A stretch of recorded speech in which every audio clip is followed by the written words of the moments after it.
এই অবস্থার পরিবর্তন ঘটবে। কিন্তু আমরা কি দেখলাম, এই আশা নিয়ে মানুষ অন্তর্বর্তী সরকারকে দায়িত্বে বসিয়েছিল বিচার, সংস্কার এবং নির্বাচন, কিন্তু সেই আশা আজকে নিরাশায় পরিণত হওয়ার পথে।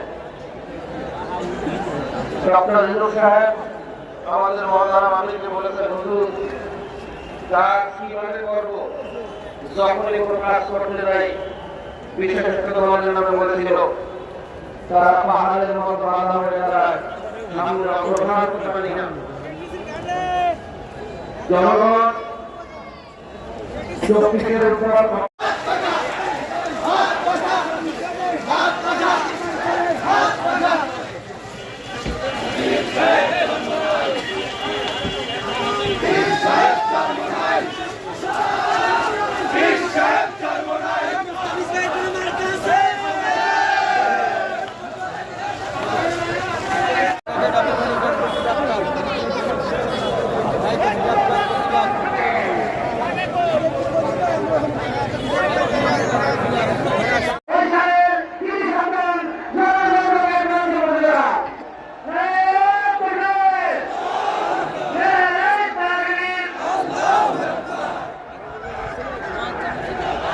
আসসালামু আলাইকুম ওয়া রাহমাতুল্লাহি ওয়া বারাকাতুহু।